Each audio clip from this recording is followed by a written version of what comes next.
여러분 대답을 잘 해보세요. 하나님을 믿습니까? 하나님을 사랑합니까? 여기까지는 우리가 많은 질문 받아봤어요. 하나님 두려워하세요? 근데 왜 그렇게 사세요? 하나님을 무서워하면 우리가 이렇게 살면 안 돼요. 우리가 세상에 이런 말 하지요. 폐역한 사람한테 하늘 무서운 줄 모르냐고. 모르니까 마음대로 사는 거예요. 엘리 제사장의 아들 홈리와 비느하스가 입에 담을 수 없는 짓을 하고 다녔어요. 여러분, 하나님에 대해서 아는 사람이 짓는 죄와 하나님에 대해서 모르고 짓는 사람의 죄는 똑같은 죄라도 달라요. 보세요. 세상에서 별로 존경받지 못할 위치에 있는 사람이 어떤 죄를 지면 인간이 아니니까 그냥 묻혀버리고 말아요. 근데 어떤 저명한 성직자가 똑같은 죄를 지면 몇 날 며칠이 시끄럽습니다. 홈리와 비느하스가 사무엘상 말씀에 보면은 얼마나 엄청난 죄를 지었냐면은 하나님의 성막에서 수종 두는 여자들이 있었어요. 그들을 겁탈을 했습니다. 일반 사람도 이러면 안 돼요. 입으로 하나님을 이야기하고 절기 때마다 제사를 집례하는 제사장이 그런 짓을 했고요. 또 하나는 하나님께 드리는 제물을 좋은 부위를 먹고 싶어가지고 갈고리로 깨다가 먼저 취업을 했어요. 이게 큰 죄입니다. 큰 죄예요. 근데 엘리 제사장이 불러다가 혼을 내는데 강하게 말을 못해요. 그러지 말아라. 그러고 말아. 근데 저는 그 본문을 이번에 다시 보면서 어떤 생각을 했냐면 홈리와 비느하스가 피해자다라는 생각을 했어요. 왜냐하면 엘리 제사장이 강하게 싹수가 보였을 거 아니에요. 어릴 적에. 혈통적으로 자격이 되든 안 되든 제사장이 돼야 할 운명이에요. 제사장의 자식은 그 당시에. 근데 깜이 아닌 걸 알 거 아닙니까? 그리고 이대로 커서 제사장이 되면 하나님 영광 가리고 안 된다는 걸 알았을 거 아니에요. 그러면 다리 몽둥이를 부질러 버려야 돼요. 그리고 극약 처방을 했어야 되는 거예요. 근데 엘리는 침묵했어요. 그 결과 그의 자식들이 죽었고 엘리도 목 부러져서 죽었습니다. 근데 성경에 보면 이런 말이나 이런 표현이 홈리와 비느하스 엘리의 두 아들은 행실이 나빴는데 나쁜 이유가 뭐냐? 이들이 여호와를 알지 못하였기 때문이라. 그렇게 표현을 해놨어요. 하나님을 제대로 모르니까 그것이 죄인 줄 모르고 그렇게 살아갔다는 거예요. 그러니까 피해자지요. 그리고 이들이 초장에 무슨 잘못을 했을 때 하나님이 딱 손을 봐가지고 다리 하나 부러지고 말걸. 그랬으면 이들이 정신을 차렸을 거 아니에요. 그죠? 자, 예를 들면 여호와의 제물을 우리에게 해당되는 이야기입니다. 여호와의 제물을 처음에 그렇게 간 크게 덤벼들진 않았을 거예요. 여자들을 처음부터 그렇게 겁탈 안 했을 거예요. 성막에서 일하는 여자들을 희롱했을 거 아니에요. 처음에. 그랬을 때 하나님의 것을 조금 손을 댔는데 그걸 먹고 나서 배탈이 나버리고 입이 붙어버렸다. 그게 하나님의 심판으로 큰일 나는구나. 내가 이러고는 죽을 것 같구나. 그래서 딱 멈춰서게 하는 게 복이죠. 근데 하나님이 그렇게 안 했어요. 그거는 이들의 행위가 정당하거나 하나님이 모르시거나 하나님께서 안 계시기 때문에 그걸 놔둔 게 아니고 성경에는 굉장히 인상 깊은 말이 써 있어요. 여호와께서 이들을 죽이기로 결정하셨기 때문에 손을 놔버렸다는 거예요. 얼마나 무시무시한 일이냐. 로마서 1장에 보면 그 당시 초대교회 로마서를 쓸 당시에 폐역한 사람들이 많이 있었는데 얼마나 큰 죄를 졌냐면 동성애가 있었어요. 그 당시. 순리대로 남자와 여자가 쓰기로, 남자와 여자와 결혼을 해서 정상적인 가정을 이루지 않고 남자가 남자로 여자가 여자로 더불어 음욕이 불드러나가지고 동성애를 하는데 하나님께서 그들을 내버려 둬버렸다고 그랬어요. 왜냐? 그것이 심판이야. 심판. 제가 지금 무슨 말씀을 드리려고 하느냐면 오늘 3절 때문에 그러는 거예요. 자, 3절 한번 봐요. 시작. 아무도 너와 함께 오르지 말며 온 산에 아무도 나타나지 못하게 하고 양과 소도 산 앞에서 먹지 못하게 하라. 여기에 생략된 단어가 있어요. 이렇게 하면 죽는다 그 소리예요. 그 말을 하려고 하신 거죠. 아시는 대로 하나님께서 모세를 시내산에 부르사 십계명 돌판을 주셨어요. 친히 쓰셔서.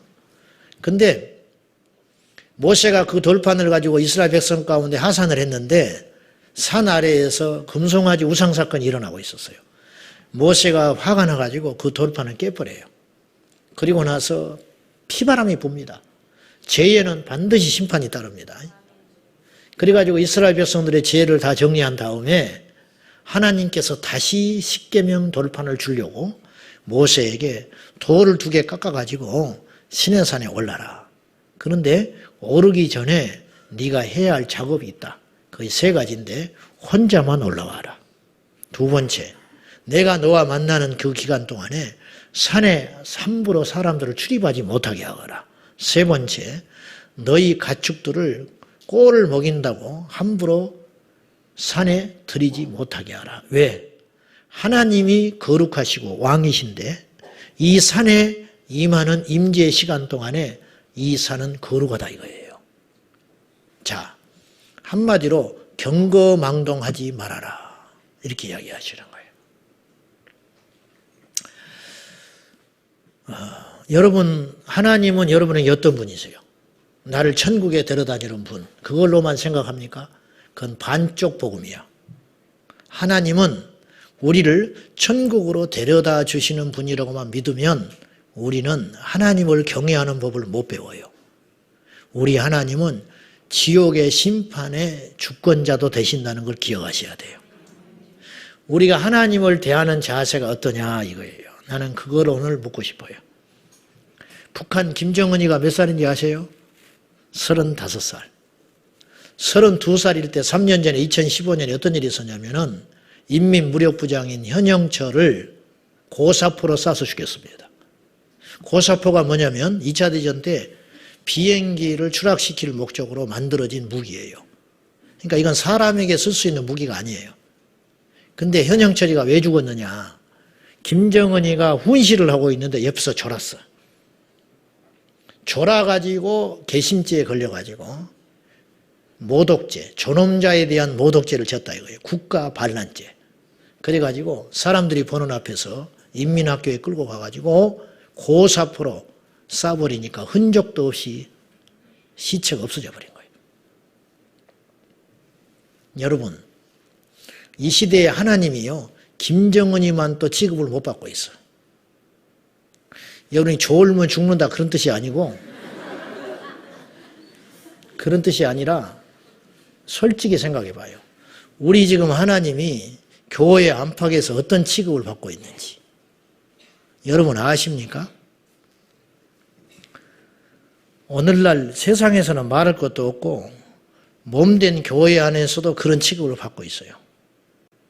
우리 하나님은요, 엄중하신 분이고 우리 하나님은 왕이세요. 근데 우리가 지금 하나님께, 하나님의 본성은 변한 적이 없어요. 구약의 하나님이 무시무시한 하나님이거든요. 그럼 신약의 하나님은 다른 하나님인가요? 아니에요. 똑같이 강하고 무섭고 두려운 하나님인데 단지 우리가 때를 잘 만나서 태어나가지고 하나님이 우리를 더 은혜를 베풀어 주신 것뿐이에요. 그래서 지난주 말씀에 하나님께서는 은혜 베풀 자에게 은혜를 베풀고 자비를 베풀 자에게 자비를 베푸신다고 했죠. 우리는 어떤 지금 상황이냐면 하나님이 우리를 그냥 예쁘게 봐주기로 결정한 거예요. 그래서 우리가 안 죽고 있는 거예요. 지금 예배가 구약엔 제사거든요. 구약에는 죽는 일이 숱하게 있었어요. 지성소의 제사장이 잘못 경거망동하면 죽었어요. 그런 기준으로 따지면 저는 수백 번 설교하다가 죽을 사람이에요. 설교하다가 엉뚱한 소리 하지요. 설교도 준비 안 돼서 할 때가 있죠. 그러면 저는 수백 번 죽을 사람이에요. 우리도 마찬가지예요. 단지 하나님이 우리를 은혜를 베풀어 주시고 긍휼히 여겨주시고 예쁘게 봐주기로 결정한 것뿐인데 우리는 착각을 해요. 그렇게 해도 된다고 착각을 하고 있다. 이 시대 교회가 이걸 안 가르치고 있어요. 때때로 제가요, 내가 이러고도 목사가 맞는가 그런 생각을 많이 합니다. 어느 때는 하루 종일 할 때가 있어요. 입으로는 하나님을 찾는데 일상 속에서는 하나님을 존중한다든지 무서워하는 모습이 내가 봐도 안 보일 때가 많아요. 내가 봐도. 운전을 혼자 할 때, 성도들하고 함께 할 때는 그렇게 안 하지. 혼자 운전하고 갈 때 나도 모르게 조금 이렇게 흐트러지는 게 있잖아요.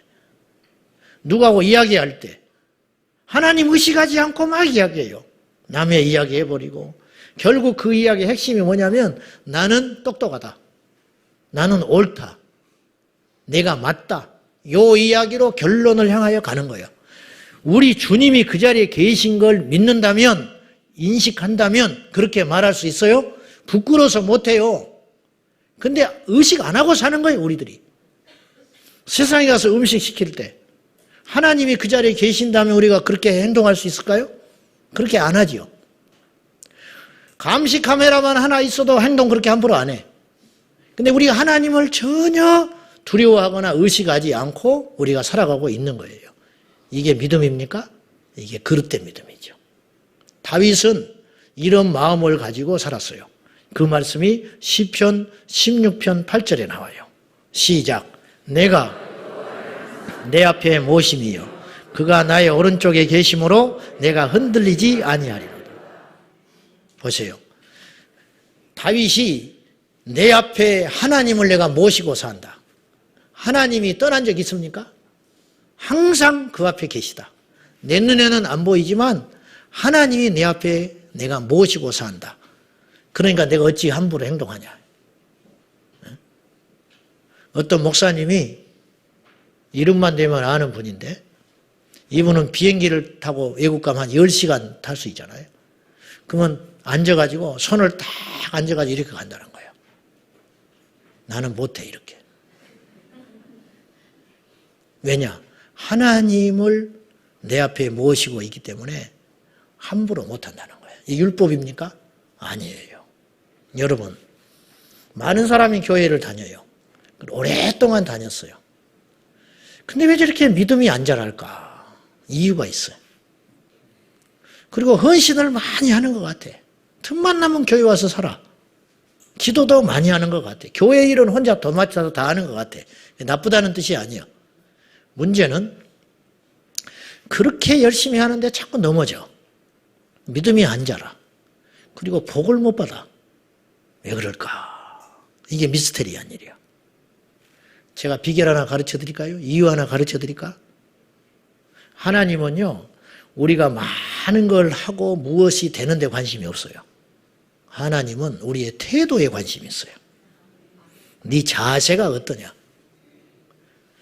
여인이 2렙돈을 아주 하찮은 걸 하나님께 드렸지요. 부자는 많은 걸 드렸지요. 근데 하나님께서 작은 이 2렙돈을 받았고 많은 양의 헌금은 안 받았어요. 그 이유가 뭔지 아세요? 자세가 글러먹은 거예요. 이 여인은 자기의 전부를 드렸어요. 자세가 훌륭하다. 태도가 훌륭하다. 어떤 사람은요, 자기 전 재산을 들여서 교회에 지어놓고 저주받은 사람도 있어요. 가룟 유다가 예수님 만났지요. 예수님 만난 게 다 복이 아니에요. 예수님 만나서 망한 사람도 있어. 그 사람이 가룟 유다예요.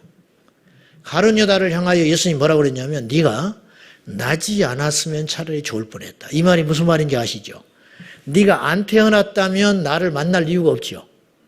나를 안 만났으면 네가 나를 팔 이유가 없지요.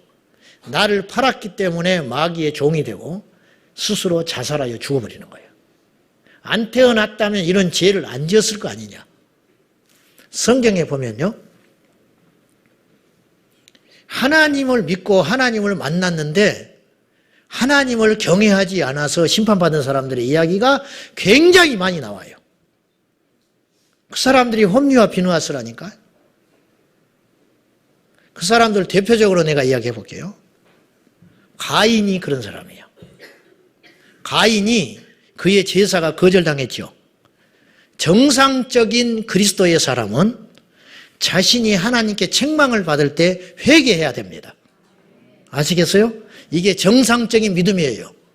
근데 가인은 하나님을 두려워한다든지 하나님을 인정하는 믿음에서 실패한 사람이기 때문에 자신의 제사가 거절당할 때 분노했어요.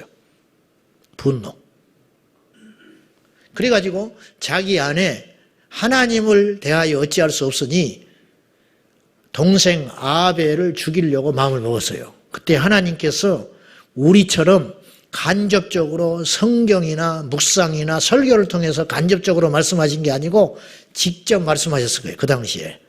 직접 뭐라고 말씀하셨냐면 죄의 소욕, 네가 죄 지으려고 그렇게 네 동생을 죽이려고 마음먹고 있는데 그러지 말아라. 경고했어요. 그러면 무서워해야 돼요. 내 속도 아시는 하나님. 내가 큰일 날 뻔했구나. 이래야 정상인데 가인은 그 말을 무시했어요. 그리고 어떻게 했느냐. 계획대로 아벨을 유인해가지고 들에 나가서 뒤에서 돌로 쳐 죽여버렸어요. 그리고 완전 범죄를 꿈꾸느라고 묻어버렸어요. 하나님이 찾습니다. 네 동생 어디 있냐. 그때 무릎 꿇었어야 되는데 아주 뻔뻔스럽게 이렇게 이야기해. 내가 동생을 지킨 자요? 어떻게 이럴 수 있죠? 이게 가인의 이야기가 아니에요. 오늘 제 이야기고 여러분의 이야기예요. 우리가 하나님을 오래 믿을수록 무서워해야 되거든요. 여러분, 무술의 고단자가 될수록 이 세상에는 나보다 강한 사람이 많다는 걸 알게 되는 거예요. 공부를 하면 할수록 내가 모르는 게 너무 많구나, 그걸 깨닫는 거예요. 나이가 들수록 세상이 무서운 줄 알아요. 그죠? 근데 하나님을 우리가 믿을수록 천국이 더 또렷하게 보여야 되고 예배가 소중한 걸 알아야 되고 하나님이 무서운 줄 알아야 되는데 어찌된 일인지 예수를 오래 믿으면 타성에 젖어가지고 하나님이 만만하게 보이기 시작하는 거예요.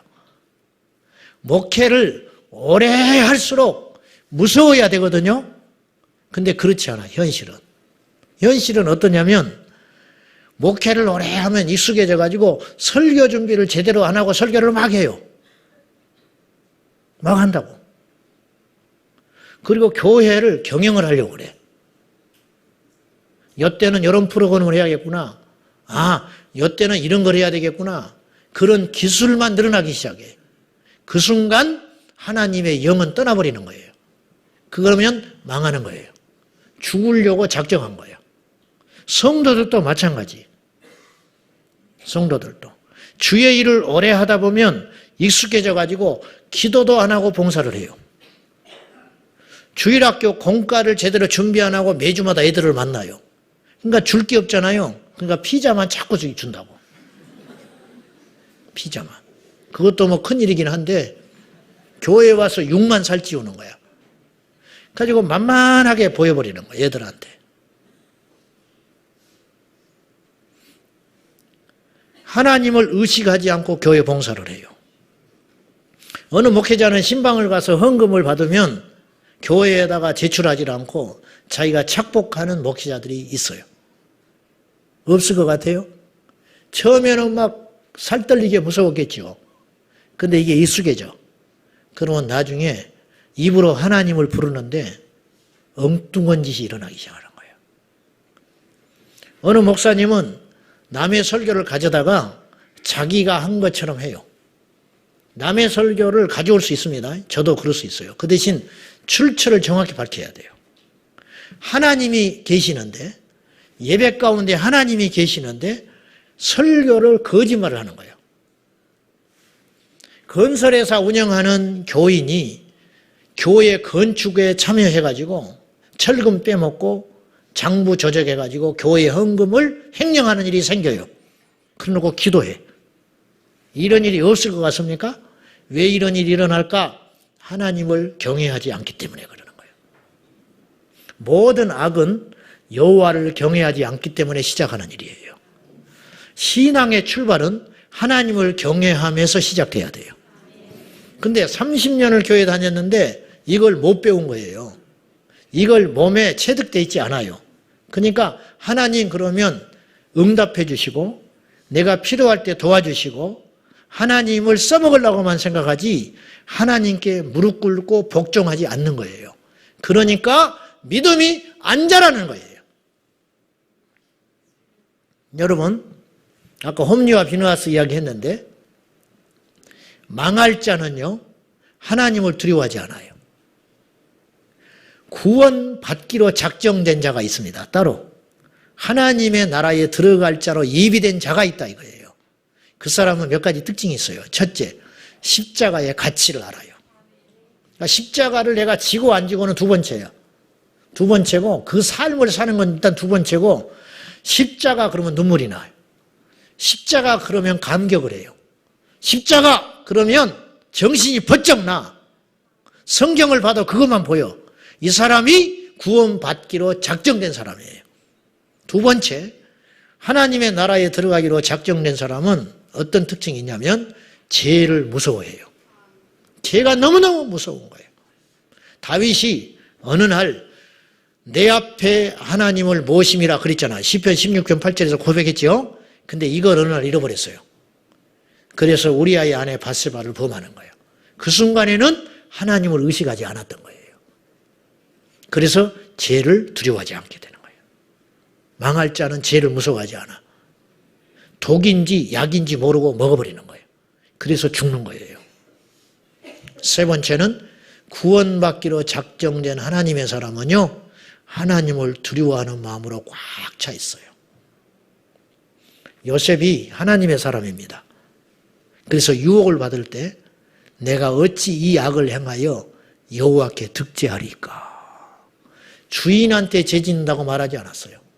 하나님께 죄짓는다. 이게 뭐냐? 하나님을 의식하고 사는 신앙생활. 이게 성령 충만입니다. 입에 거품 물면서 방언하고 돌아다니는 게 성령 충만이 아니고 그리고 자랑하고 돌아다니는 게 아니에요. 진짜 성령으로 충만한 사람은 하나님 냄새가 난다 이거예요. 하나님 냄새. 왜? 충만하니까. 술에 충만하면 술 냄새가 나. 그래 안 그래? 술에 충만해가지고 어지간히 먹으면 잘 표가 안 나. 이렇게 숨을 수 있어. 근데 술이 충만해가지고 여기까지 딱 차버리잖아요. 그러면 걸음걸이를 보면 벌써 술 취한 사람처럼 보이는 거예요. 세상이 충만한 사람은 10분만 이야기하면 세상이 가득하다는 걸 알 수가 있어요. 우리가 하나님을 두려워하면 세상 사람들이 우리가 전도하지 않아도 우리를 만나면 하나님을 만나요. 근데 우리가 하나님을 두려워하지 않아요. 그래서 보여줄 하나님이 없는 거예요. 이게 이 시대의 비극이에요. 청교도 운동의 효시였던 토마스 왓슨은 하나님을 경외하는 사람은 17가지 특징이 있다고 그랬어요. 그 17가지를 다 말할 수는 없어요, 이 시간에. 그 중에 10여 개는 죄와 관계된 거예요. 하나님을 경외하는 사람은 죄를 두려워하고 죄의 근처에 가지도 않고 죄를 합리화하지 않고 이런 이야기들을 쭉 해요. 그 다음에 몇 가지 또 특징이 있는데 하나님을 경외하는 사람은 자신의 경험과 상황과 어떠한 자기의 생각보다 하나님 말씀을 우위에 둔다 그랬어요. 이 사람이 하나님을 경외하는 사람의 특징이에요. 내 생각이 일어나면 그건 믿음이 아니에요. 교회를 다니면서도 자기 고집으로 예수를 믿는 사람이 있어요. 내 살아온 방식이 이렇더라는 거예요. 교회에 와서도 그 모습으로 믿으려고 하는 사람이 있어요. 이 사람은 하나님을 경외하는 자세가 아니에요. 그리고 토마스 왓슨은 마지막으로 하나님을 경외하는 사람은 어떤 특징이 있냐면 모든 사람에 대하여 겸손하고 친절하다 그랬어요. 누가복음 18장에 보면은요, 홀로 된 여인이 있었는데 예수님 비유로 이야기하는 거예요. 이 여인이 억울한 일을 만났는데 불의한 재판관을 만났는데 이 재판관이 자기 문제를 해결해 줄 수 있는 거예요. 근데 이 재판관의 상황이 어떤 사람이냐면 첫째, 하나님을 두려워하지 않고 악하다 그랬어요. 하나님을 두려워하지 않으니까 당연히 악한 삶을 살 수밖에 없는 거라니까요. 교회를 다녀도 왜 안 변할까? 교회를 다녀도 왜 복을 못 받을까? 이유가 있어요. 모든 일에는 이유가 있어. 어느 며느리, 한 집의 며느리, 한 집의 딸이 미국에 이민을 가서 살았어요. 근데 어느 날 기도하다가 이 집사님이 궁금한 게 하나가 탁 지나갔어. 그동안 그런 생각 안 해봤는데 뭐가 생각이 났느냐. 자기 친정은 3대, 4대 예수 믿는 집안이에요. 전부 예수 믿어. 명절 때 모이면 찬송해. 입만 열면 예수를 이야기해. 근데 자기 집은 되는 일이 없어. 집에 가면 불화가 있어요. 자기 시가집은 자기 남편이 처음 예수 믿었어요. 그러니까 자기 부모님 전도해가지고 이제 믿은 지 얼마 안 됐어요. 고국에를 방문하면 친정도 가보고 시가집도 가야 되잖아요. 가서 보면 완전히 달라. 친정에 가면 불화가 끊이질 않고 예수를 믿는데 일이 되질 않아. 근데 시가집에 가면 이제 예수 믿었는데 일이 술술술술 풀려가요. 이게 이상한 거예요. 복을 받으려면 우리 친정이 받아야 돼. 왜냐? 예수님을 그렇게 오래 믿었으니까. 어느 날 이것이 풀어지지 않는 거예요. 숙제가. 그럴 수 있잖아요. 그래서 교포교회, 자기 교회에 다니는 목사님한테 이걸 상담을 했어요. 목사님, 이게 내가 아무리 해결을 하려고 해도 이해가 안 된다는 거예요. 왜 그러는지 좀 이야기 좀 해주세요. 그랬더니 이 목사님이 이렇게 이야기했어. 자매님, 저는 잘 모르요. 왜? 두 집 상황을 잘 안 가봤으니까. 근데 한 가지는 내가 이야기할 수 있다. 혹시 생각을 해보라는 거예요. 혹시 당신 친정에 가면 모이기만 하면 남의 험담하고 모이기만 하면 교회 비판하고 모이기만 하면 남한테 등진 이야기, 원수진 이야기 그걸 가슴에 품고 풀지도 않고 혹시 그렇게 예수 믿지 않소? 가만히 생각해 보니까 자기 어릴 때부터 그런 걸 너무 많이 봐온 거예요. 혹시 시가집에 가면 믿은 지는 얼마 안 됐지만은 말씀을 받으면 그렇게 살려고 애를 쓰고 말씀의 책망을 받으면 자기를 고치려고 노력하지 않습니까? 그런 것 같아. 그 차이가 그 차이입니다. 자, 제 말을 오해하지 마세요. 교회 잘해라. 그런 뜻 아닙니다. 하늘이 두 쪽 나도 우리가 잊지 말아야 할 것은 예수 그리스도는 살아계시는데 그분은 왕이라는 거예요. 왕. 시편 84편에 고라 자손이 훗날에 고라 당은 과거에 모세를 대적해가지고 심판받은 사람들이에요. 훗날에 이 자손들이 회개하고 여호와께 찬송하는 거룩한 자손이 됐어요. 오늘 말씀이 딱 맞아. 자비는 천대에 가고 심판은 3, 4대로 끝나는 거예요. 고라 자손이 회복이 돼요. 시편 84편에 뭐라고 고백을 했냐면 주의 궁정에서의 한날이 그때 아직 성전이 없어요. 성막, 텐트에 그냥 성막이 있을 뿐인데 고라 자손 눈에는 그 하찮은 여호와께 제사드리는 성막이 하나님의 궁궐로 보인 거예요. 그래서 궁정이라는 표현을 썼어요. 왕이 계신 곳. 그분이 귀하면 그분이 하시는 모든 말이 다 순종하게 되는 거예요. 여호와의 궁정에서의 한날이 다른 곳에서의 첫날보다 귀하고 악인의 장막에 떵떵거리는 대궐집에 사는 것보다 여호와의 장막에 문지기로 있는 것이 낫소. 이 눈이 떠진 거예요. 무엇이 소중한지, 누가 큰지, 누가 대단한지, 누가 내 인생의 주인인지 눈이 떠졌다고 말이에요. 눈이 떠져 놓으니까 달라지는 거예요. 그렇게 못 사는 거예요. 그것이에요. 자, 잠언서 22장 4절에 보면 시작. 겸손과 여호와를 경외함의 보상은 재물과 영광과 생명이니라. 여러분, 철저히 우리와 하나님의 사이는 계약 관계예요. 계약. 무슨 뜻이냐? 이걸 율법이라고 치부하면 안 돼요. 하나님이 우리에게 주문하신 것이 있어요. 이렇게 해라. 우리에게 할당된 의무는 뭐냐면 그렇게 살아야 할 의무가 생긴 거예요. 근데 하나님이 우리에게 약속하신 게 있어요. 이러하면 내가 너희들 책임질게. 믿으라. 구원을 줄게. 순종해라. 복을 줄게. 왜 그러냐? 그분이 우리의 왕이시기 때문에. 그러니까 그분을 경외하는 것은 어리석은 자의 결심이 아니고 진정한 지혜자의 자세다 그 말이에요. 이사야서 29장 13절에 보면 이 백성이 입으로는 나를 가까이 하며 입술로는 나를 존경하되 그 마음은 내게서 멀도다. 나를 경외하는 것은 사람의 계명으로만 받았을 뿐이라 그렇게 이야기했어요. 이거 경고한 거거든요. 그 당시 이스라엘 백성들이 하나님을 모르는 사람이 하나도 없어요. 유대인들은 다 하나님을 알아요. 그리고 입만 열면 하나님 우리처럼 할렐루야 아멘 주여 이렇게 찾고 산 거예요. 입으로는 하나님을 찾았다 이거예요. 근데 그 마음에는 하나님을 경외하는 마음이 없어요. 겉으로는 경외하는 것처럼 보여. 안식일 지키고 절기에 따라 지키고 제물을 드리고 하니까. 근데 그렇게 하게 된 동기가 하나님을 경외하고 하나님을 존경하기 때문에 그렇게 하는 행위가 아니고 종교적 관습에 의해서 그렇게 하고 있더라는 거예요.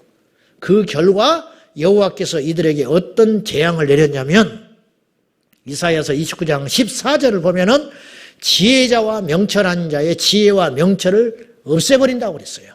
이게 오늘 우리말로 해석을 해봅시다.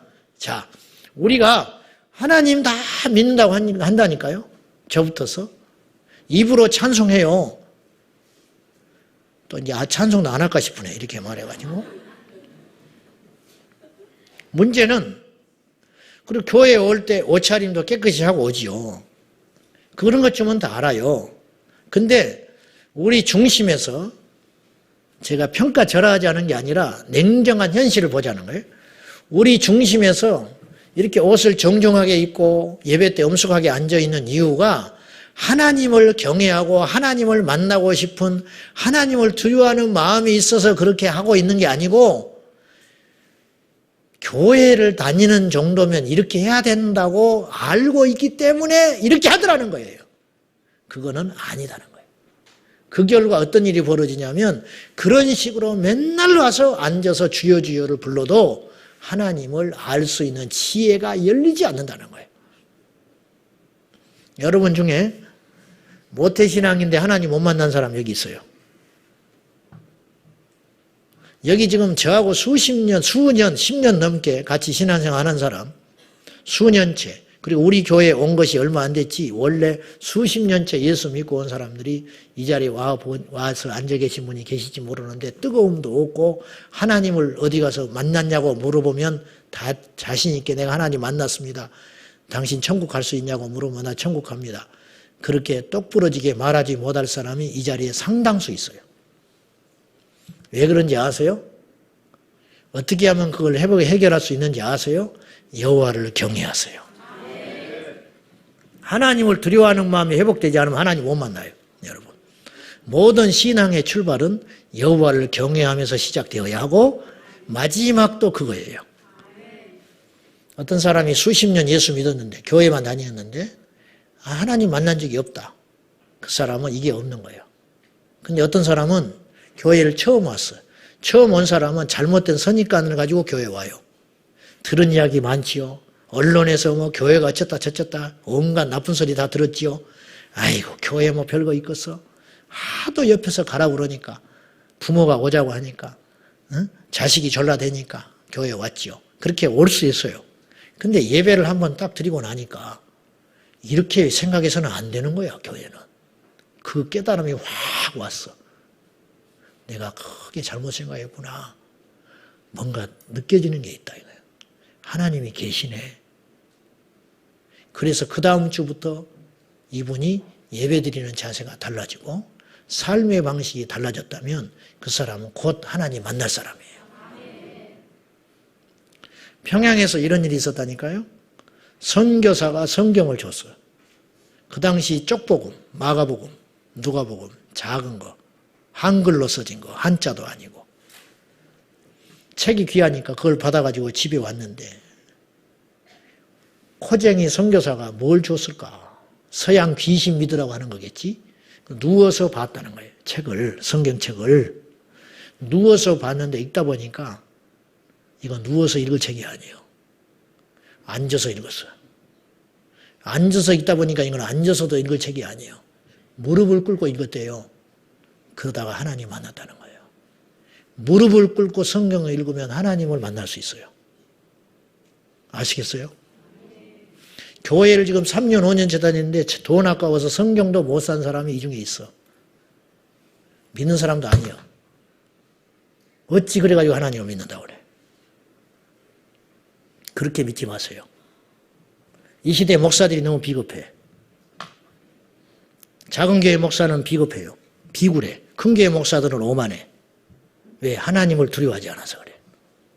바울은 이렇게 말했어요. 내가 하나님을 두려워하랴 사람을 무서워하랴. 나는 하나님 무서워한다. 그러니까 연약한 사람한테 함부로 하지 않는 거예요. 강한 사람한테 비굴하지 않는 거예요. 왜? 하나님이 무섭지 사람이 무섭냐 이거예요. 바울은 믿음의 경지에 들어갔을 때 디모데전서 1장 12절에 이런 고백을 했어요. 나를 능하게 하신 예수 그리스도께 감사함은. 저는 그 말씀 볼 때마다 감격해. 나를 능하게 하신 예수 그리스도 그분께 감사하다. 로마 시민권자. 그리고 영적 좋은 가정 배경을 타고나가지고 그 당시 가말리엘 밑에서 최고의 공부를 했어요. 이것이 하나님의 은혜구나. 나중에 안 거예요. 나중에 하나님 만나고 나니까. 나를 능하게 하신 그리스도 예수께 감사한 것은 나를 충성되이 여기사 내게 직분을 맡기셨다. 나 충성된 사람 아니더라는 거예요. 자기가 대단한 줄 알았는데 하나님을 만나고 나니까 아니더라는 거예요. 나는 능력도 없는 사람이고 충성스러운 일꾼도 아니고 형편없는 존재였는데 하나님이 나를 능력 주시고 충성되이 봐주셔가지고 내게 직분을 맡기셨는데 내가 전에는 해방자요 방해자요 핍박자였는데 그때 하나님이 나를 죽이지 않고 용서하시고 참아주신 이유가 뭐냐면 내가 알지 못하고 행했다. 하나님 무서운 줄 모르고 하나님이 살아계신 줄 모르고 그때 내가 그렇게 핍박하고 포악한 짓을 했는데 하나님이 나를 죽이지 않고 용서해 주셔서 이제서야 내가 깨닫고 하나님의 종이 됐다. 이 고백하는 거예요. 말씀 맺을게요. 성도 여러분, 이 세상의 모든 교회는 둘 중에 하나밖에 없어요. 하나님을 경외하는 교회와 하나님을 우습게 여기는 교회. 하나님을 경외하는 성도와 하나님을 우습게 여기는 성도. 하나님을 경외하는 목회자와 하나님을 이용하여 자기의 욕심을 채우려는 목회자. 둘 중에 한 사람밖에 없어요. 우리는 어디에 설 것인가? 우리 교회의 주인은 예수 그리스도. 우리 교회 오면 사람을 보면 안 돼요. 뭔가 다르다 이거예요. 우리 교회는. 우리 교회 와서 예배를 드리고 나면 무섭다 이거예요. 이게 정상이에요. 까부리지 말아야 돼. 어디서 까불어? 하나님 앞에. 어디서 삐져가지고 처박혀 있어 가운데 한쪽에. 뭐가 그렇게 섭섭해? 하나님이 왕이신데. 애들이 왜 삐지는지 알아요? 부모를 우습게 알아서 그래. 부모를 우습게 하니까 열받는다는 거예요. 밥 안 먹어. 진짜 무서우면 그렇게 못해요. 눈 탁 찍게 되면 꼬리 팍 내려야 되는 거거든. 우리가 하나님을 두려워하지 않으니까 교회에 와서 자기 성질을 부리는 거예요. 하나님을 무서워하지 않으니까 뭐 상처받았다 이런 소리 하고 다니는 거예요. 뭘 상처를 받아? 예수나 똑바로 믿지. 무슨 상처받을 일이 그렇게 많아? 무슨 섭섭할 일이 그렇게 많아? 식당에 가서 밥 끊어져서 섭섭하대. 빨리 가든지 그러면. 주보에 자기 이름 빠졌다고 섭섭하대. 뭐가 그렇게 중요해? 천국에 내 이름 있으면 되는 것이지. 사람들이 자기 보고 환영 안 해준다고 섭섭하대. 교회에 환영받으러 왔어요? 예수님 만나러 왔지. 예배드리러 왔지. 회개하러 왔지. 천국 가기 위해서 왔지. 교회 와서 앉아가지고 뒤에 앉아가지고 팔짱 끼고 판단만 하고 앉아있어요. 주워 뒤적거리면서. 공부를 그렇게 좀 열심히 해야지. 가지고 앉아가지고 뭐라고 하냐. 이 교회는 되겠네. 이 교회는 안 되겠네. 몇 명 모이는 거 보니까 헌금이 얼마 거치겠네. 와, 그런 소리 하지 마시오. 그거는 사람이 주인인 때 그런 생각하는 거요. 하나님이 주인이요. 하나님이 헌금 많이 했다고 자랑할 것도 없어요. 하나 자랑할 것도 없어요. 우리가 하나님 앞에 하지 교회 하는가? 그렇죠? 성도 여러분, 하나님을 두려워하십시오. 하나님을 경외하십시오. 그래야 시험 들지 않아요. 그래야 우리 영이 안전합니다. 그래야 내 믿음이 성장합니다. 이거 명심하셔서 다시 처음으로 믿음의 근본으로 돌아가서 신앙의 첫 출발은 여호와를 경외하면서 시작되어야 합니다. 기도하십시다. 하나님, 왜 우리가 이렇게 믿음이 안 자랍니까? 하나님, 우리가 왜 이렇게 목놓아 기도하고 하나님을 예배하는데 하나님을 만나지 못합니까? 우리 안에 여호와 하나님을 제일로 인정하는 하나님을 경외하는 마음이 없기 때문에 사람만 보고 갑니다. 하나님을 두려워하는 마음이 없기 때문에 판단만 하고 갑니다. 주여, 오늘 우리를 만나 주시옵소서. 예수님의 이름으로 기도하옵나이다.